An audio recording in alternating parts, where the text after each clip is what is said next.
Hey everybody, it's Jason Blaha here, and today I think I'm going to delve into an extremely controversial topic that I don't really see get much airtime in the online fitness world, and even though it gets a lot of airtime in sort of health and even fringe health and everything else in the world out there, and it spawns all types of industry and labels and arguments over laws, is a major political issue, but it does have a major fitness component, and I think we need to talk about it.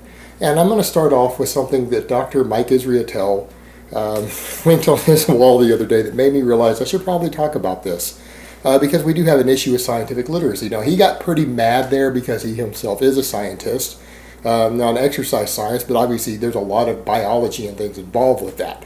You're going to have to take some genetics classes, obviously, to get a PhD in exercise science. You're going to have to, and you're going to have to pass them.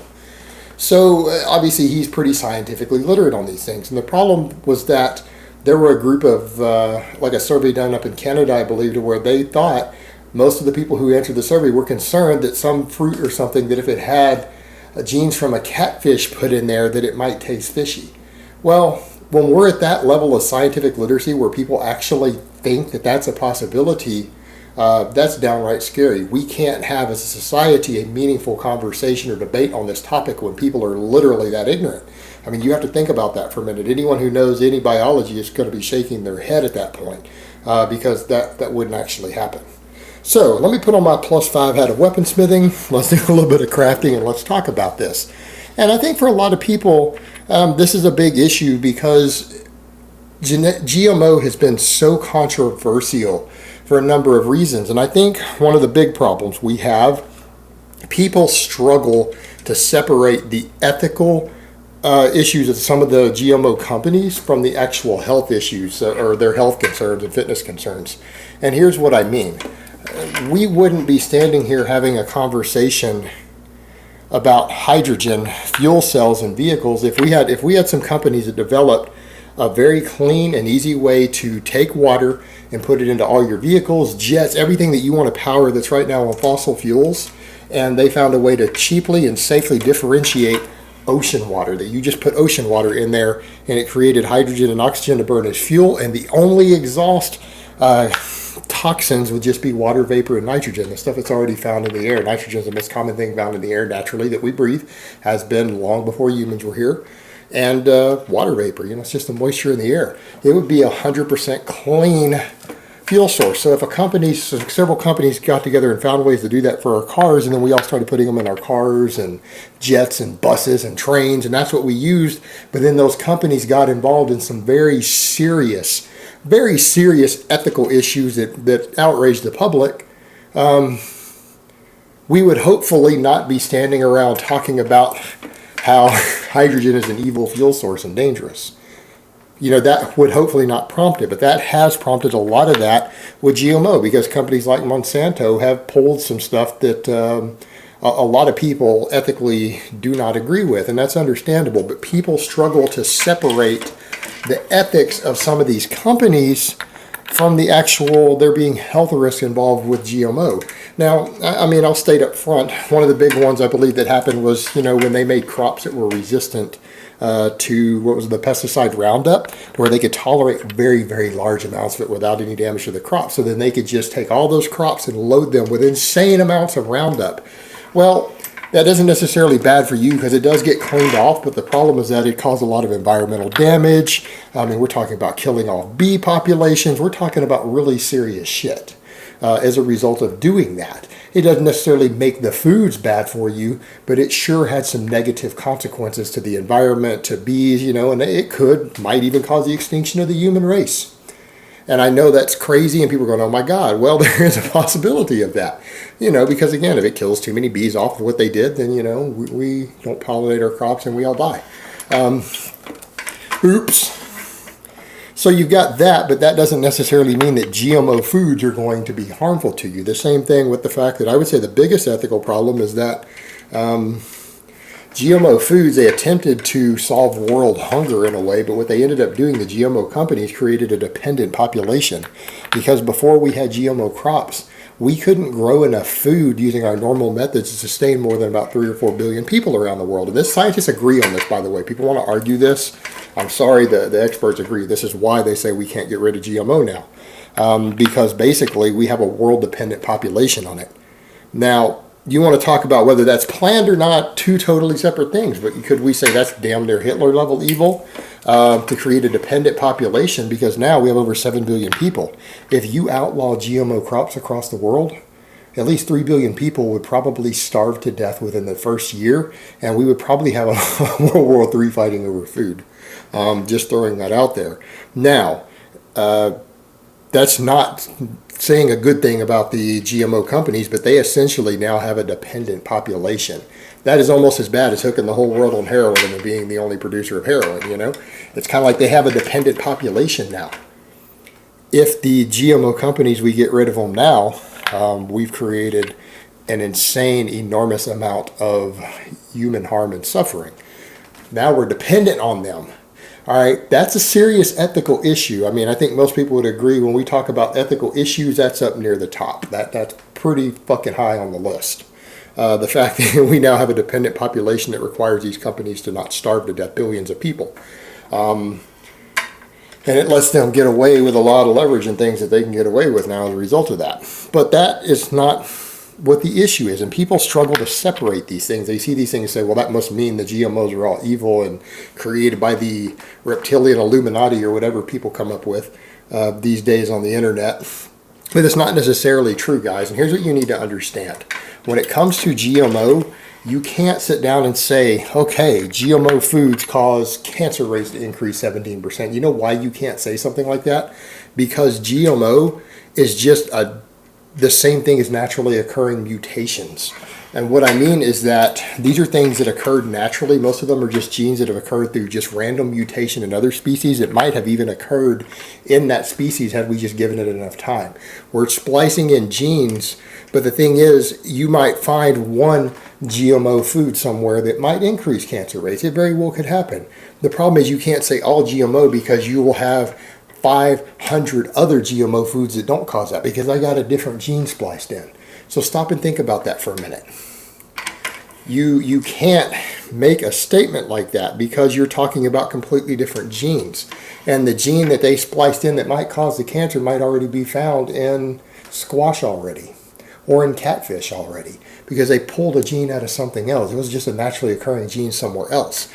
But you can't stand there and then say that all GMO foods, because of that one naturally occurring gene that was in some other food, has been spliced in that some health issue has been found with it. You see the problem there? People try to make claims like that. Well, this study done on rats feeding them GMO foods. Well, you need to specify which gene. It was gene 12R7B3251, not gene B321252.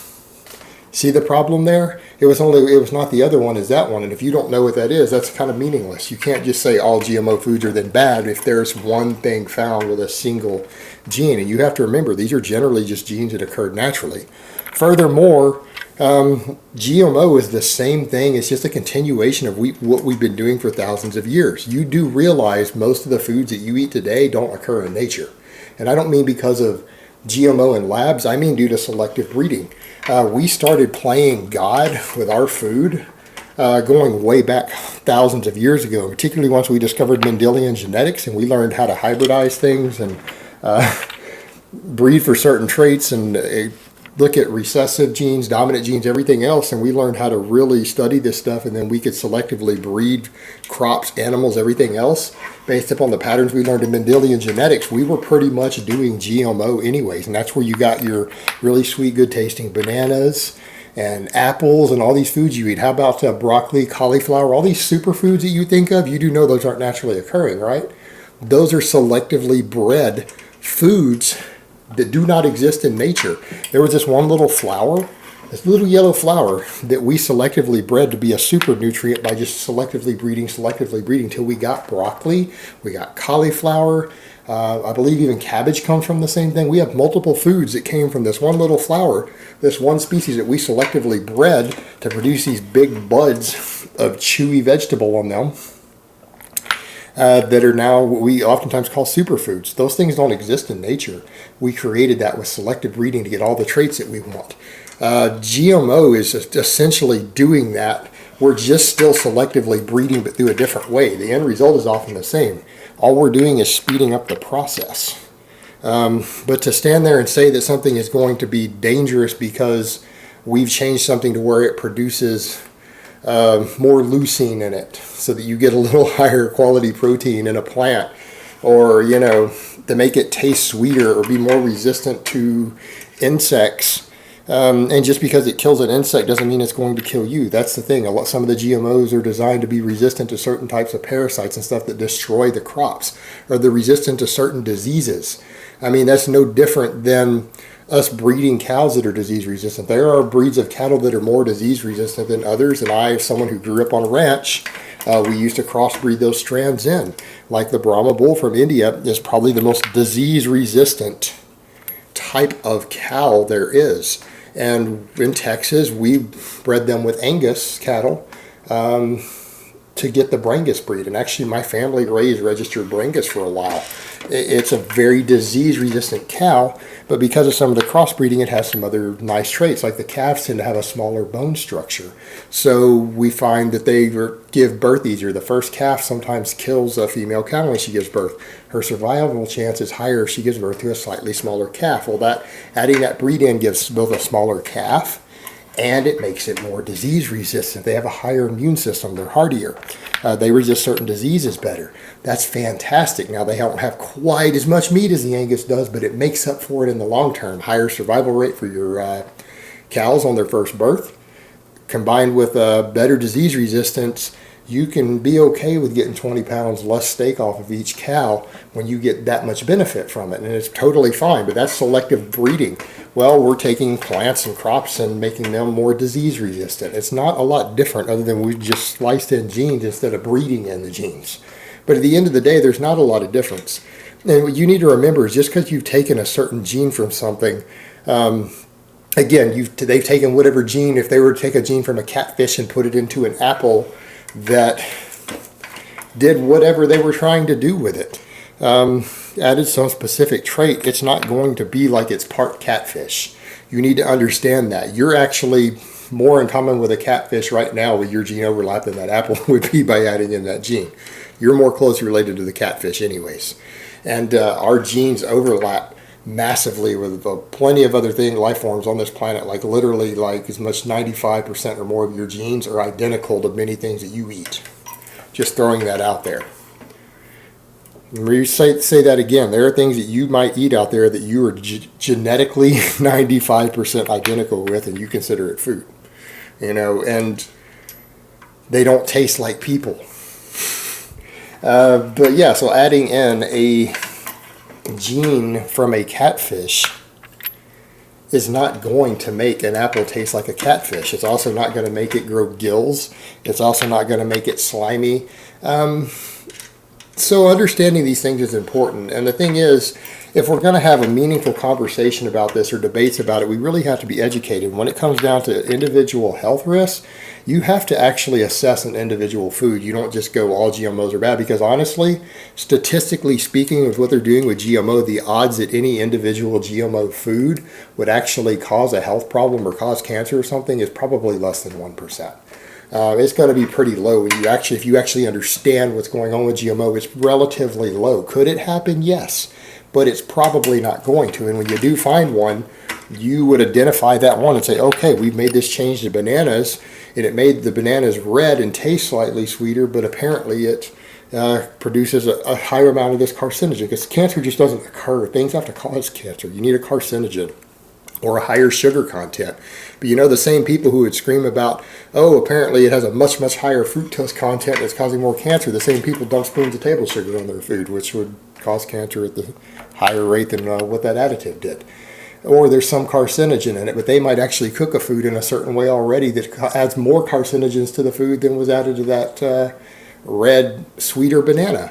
So you've got to really understand these things. A lot of people who worry the most about the GMO stuff really shouldn't be, and they have all sorts of terrible lifestyle factors going on, and it's really interesting that they care about GMO. But guys, we really, if we're going to have debates on these things, you're going to have big worries and concerns on these, or they're going to become major issues, we've got to have better scientific literacy on this.